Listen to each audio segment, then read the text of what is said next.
So welcome to Moorhaven, and it's great to see you back after all these years. Tell me a little bit about how you came to being a nurse here, because that wasn't how you started your career. No, I started my career hopefully training to be a librarian, but I didn't enjoy it at all, and I saw an advertisement in the library wanted young intelligent women for a career in psychiatric nursing, and I thought that's me to a T.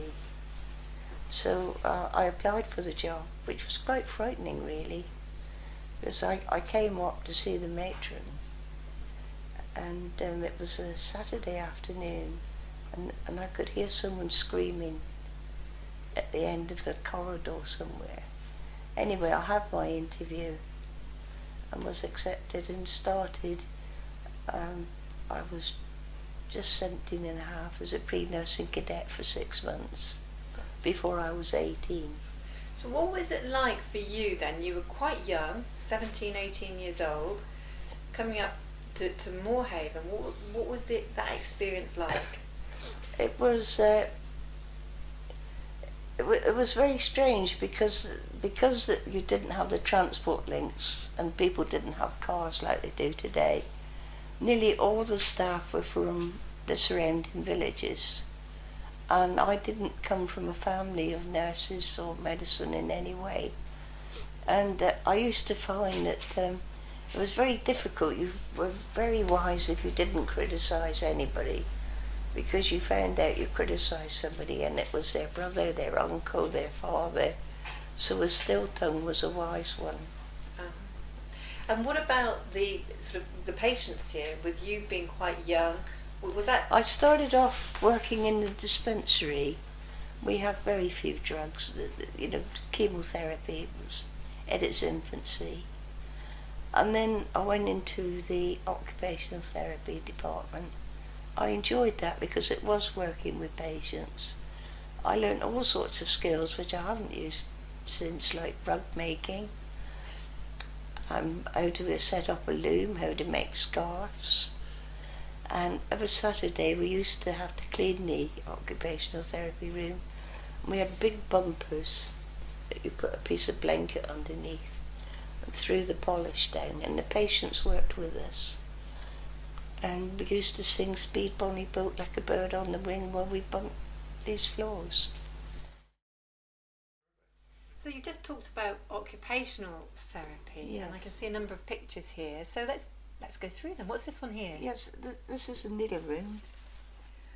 This is Mrs. Isaac. It was quite strict. We were all a bit frightened of Mrs. Isaac. That's the lady at the back? Yes, she was the supervisor of the needlework room. And these people are mending various things. They've mended some of the wards.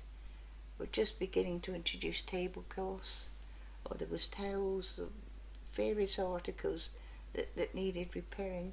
And what is especially interesting to me, if you look, is the patients have got individual clothing on. The traditional hospital issue dresses have gone, which was tremendous stride forward really. And this one here, look, we're going on to another skill. Yes. What is that? She's rug making. We used to make a lot of rugs on the canvas and cut them, and I can make rugs. I used to sit with this lady, I'll tell you her Christian name because it won't matter now, it was Mill, and she was much better than me. And we've got here now, there's a house in Moorhaven called the Pottery. So yes, and that's where all the pottery was made, glazed and fired. And we again, you would find Moorhaven pottery, not that it was sort of Dresden, but you would find it all over Plymouth. What was that? What did you make? Cups and mugs? Cups, mugs, pigs.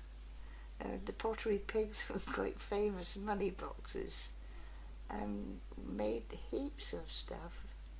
And we had a little shop here, and it was very popular with visitors. And look at this one. Now this is art therapy. Is yes. that at Moorhaven? I think this is in Newton Ferrers. I think they were taken out of the hospital surrounding, again as a stimulation really. I can remember two of these patients who were really long staying. When I say long stay, I mean 30, 40 years. So it's good to see them out and about. And then what is this here? We used to make all our own brushes, and you know the drives of Moorhaven, and one of the things that I did stop when I came back to be in charge was the patients brushing the leaves up the dry, because no sooner had they brushed them than the wind would blow them all back again. But we were very proud of Moorhaven brushes. You can see them there, and the rather homemade handles here. The sticks, almost like home. Yes. Yeah, I can see that. And then, of course, a very important part, I would imagine, of Moorhaven was the library. The library was important for staff and patients, and they get a great value in going over and changing their book. And the lady that ran it had been a trained librarian. And this one here now, we're moving on to another skill, which looks like dressmaking. Yes, it was dressmaking, and that was very popular with the female patients. But we also had one male patient who took a great interest in it, and he was a younger patient, and eventually went on to do work with a tailor. And were they made for the patients, or were they making them? They were making them themselves? for themselves. For themselves. And look, finally, now this looks a very interesting one. Now, what on earth They're are they making making? pram hoods. Pram hoods. Yes, and they were sewed too. Moorhaven itself was, I guess, a hive of activity with lots of staff. Yes. What numbers of staff were here? Do you know? It was about, I think altogether it was about 440, something like that. And this was, I guess, nurses and... Nurses, doctors, domestics, porters, gardeners, workforce. And where did they... Farmers. We had 2 farms. We supplied all our own food. Our bull constantly won best in show, and it was called Blackadden Bill. And Farmer Bartram was a well-known farmer. We had Lee Farm and Blackadden Farm. And how many patients were here? When you said you had 400 plus staff? At its height there was 780. We were a small mental hospital. Places in like Netherton and that, you're talking Stores Hall, 2000. And we were one of the smallest mental hospitals.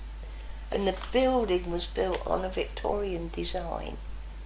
All over the country they were very similar, but they had to use the local stone. And with all those staff, where did they come from? Where do they live? Most of them came from places like Apr, Rengerton, South Brent, Ivybridge, because Ivybridge was so tiny then. I mean, I could drive through, I just about knew everybody that lived in Ivybridge, because just about everybody that lived in Ivybridge worked in Moorhaven. I was one of about 20 or 30 that came from Plymouth, and we came from a bus in the morning, which is Western National. We used to call it the 6-5 Special, and there was also a hospital bus, but because we were full-time staff we had to walk up from the bottom. And if you were to sum up the atmosphere here as you remember it, what was it like? It was very caring, really. It was, for its day, I was fortunate because several mental hospitals were nothing like as good as Moorhaven. I came to Moorhaven per chance, I didn't know that. And we didn't have the Marshall Clinic. We did have Moorfields and the 2 villas. And I expect you know this was named after Mrs. Marshall, who was a Lord Mayor of Plymouth and was a very, very kind lady, lovely lady. But she used to get all her H's in the wrong place. And I remember her saying to me, "Miss Halliday, there's something wrong with this." She said, "This switch is down for horn and hot for half." So I always think of Mrs. Marshall. And she was on our management committee. So So it looks like the staff were well treated. The nurses' home is a big building on your right hand side as you come up the drive, and for those days it was very cosy and homely, and you felt cared for, really. And you're in that photograph. You're Yes, at the back. I'm at the back, yes. Standing up on the left of the mantelpiece. I only lived in the nurses' home the 3 weeks we were snowed in. You just couldn't get home. Mm.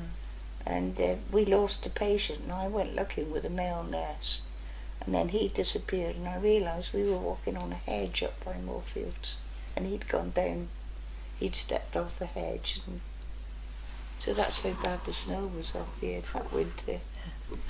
And you've also got here for the staff, is that a staff restaurant? A staff restaurant, that was excellent. And when I went to do my general training, I was quite thrown, because everybody sat, either you were a staff nurse or you were second year, or you were a doctor, in or dining room. It didn't matter. Everybody mixed. You could have a consultant sitting with a porter, and it was the ethos of the physician superintendent. And look, here we have, I guess, some summer scenes. This looks like somebody coming down a slide. Yes. With the flags out. Yes, we used to have a fete, and all the children of the staff used to come, and all the children from the village, and all the children from round about. It didn't matter. I'm not sure what sort of races are going on there. No, I should think it's an obstacle race. They have obstacle course. It's another angle on the spare tyre. And quite traditional as well. It's like a ring of roses. Yes, yes. The Grange used to be full of children, and it was a great way to demystify psychiatric illness, really. And the kids used to love coming up to Moorhaven. I'm not surprised. There they are on the carousel. Yes. Yes, we used to bring all these things in. Our works department would work all day to get, or 3 days to get all this up. Swing boats? Yes. It's a proper fete, isn't it? It is indeed. Toffee apples? Yes. Yes, toffee apples. What's that one there? I think they were having some kind of relay race with the children and staff mixed, by the look of it, and he's going to start them all. And then this looks more wintry scenes here, but still having a lot of fun. Yes, we used to have all the children in for a Christmas lunch, and staff would join in as well, and it was, a great day.